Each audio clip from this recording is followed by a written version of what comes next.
Thank you.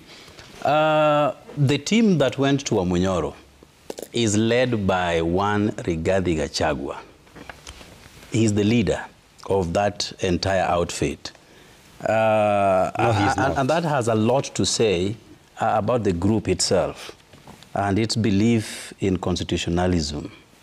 You understand that this is akin to having a convicted felon or a convicted criminal to help end crime. He has not been convicted yet. We convicted him as a parliament. That's why he's out of office. To be clear, yeah. You meant the impeachment, yeah. Yeah, so it's done. And really, there is no additional hope. He will never come back to office in any fashion. So this group is trying to use this convicted felon to come and help them address a crime that he perpetuated while in office and out of office.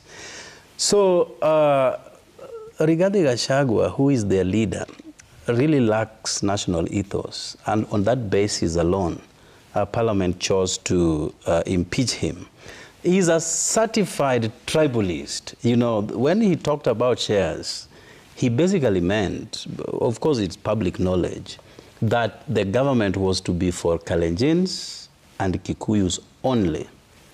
And that is one of the reasons why we advanced the need to impeach him as soon as possible. So anything that Gachagua will lead, including this Wamunyoro outfit, Kenyans will reject. And they have started rejecting it in total. And let me tell Mbui, my brother Wandeto here, that no outfit can be bigger than Azimio, where Mbui played a very pivotal role. But we still failed to capture power.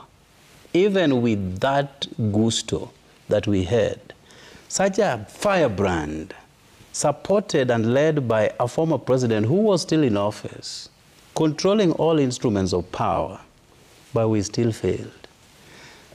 Almost 80% of the people in the current composition of Wamunyoro group were with us when we lost. The only addition here is Rigathi Gachagua, Mithika Linturi, and maybe just those two.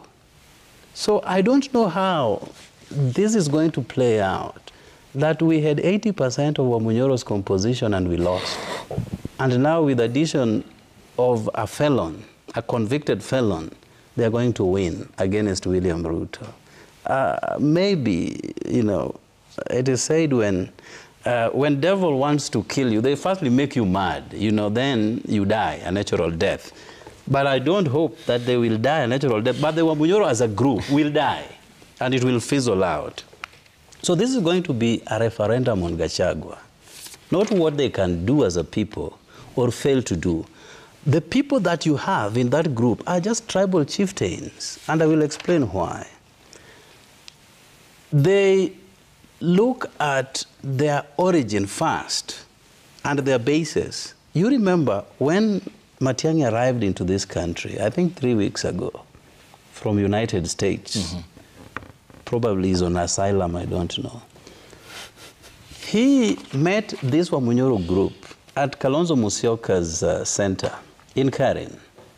And when they had that meeting, he was told that in order to be welcomed onto this table, you have to go back home and convince us that you have the wherewithal, you know, the power to galvanize your base first, then you can come, we talk.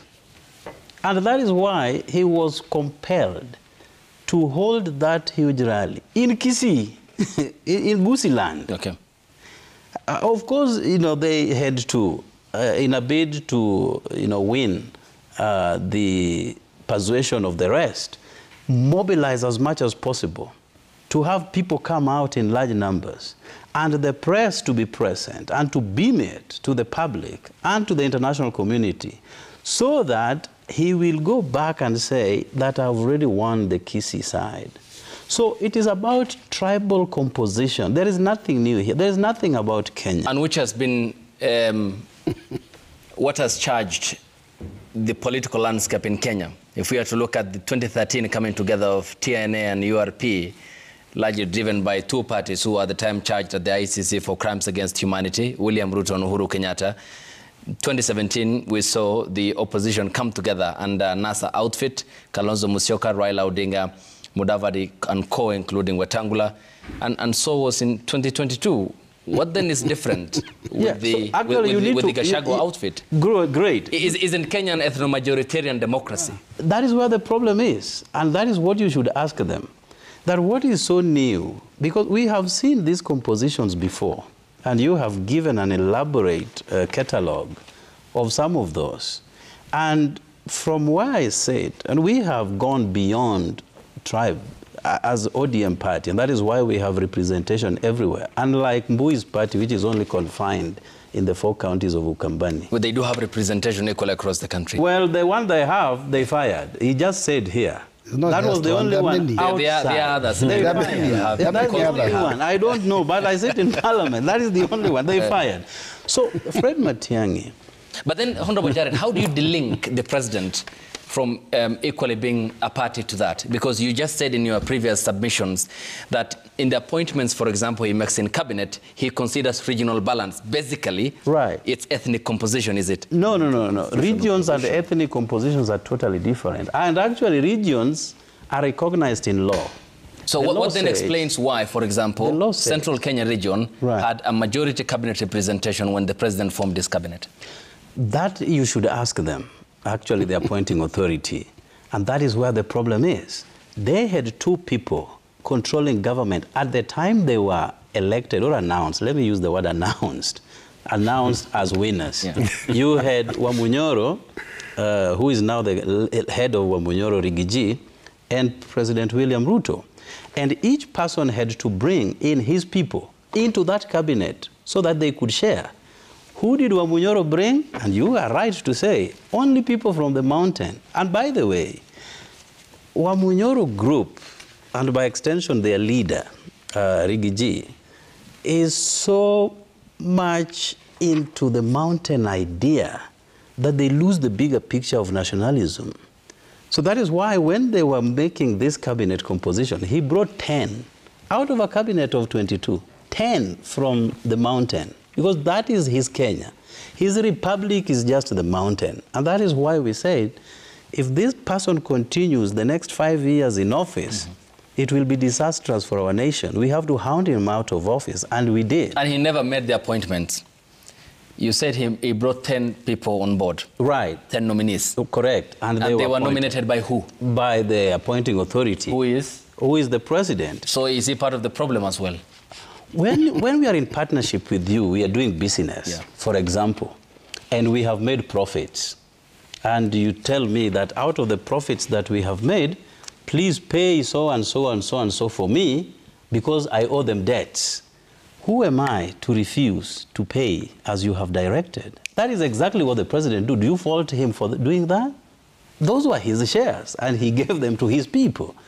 And now the president was left with the bigger responsibility of looking at the nation and distributing the little chances he remained with across board. Okay. And that is where the problem is. But let me come to Fred Matiang'i. Yes, please, as you conclude. No, see, we still have time. Don't conclude. It's my turn. Well, there must be an order then. You have to finish up, but I could not conclude.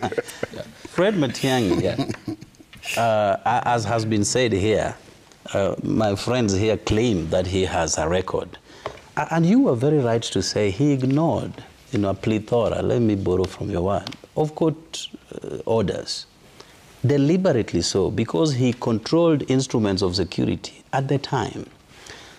Coincidentally, 8 police officers who were charged for killing baby Pendo, a very young child, a baby, so to speak, who offered no threat to anyone, was killed in a gangland style in Kisumu by police officers who have now been set free by the ODPP due to lack of evidence.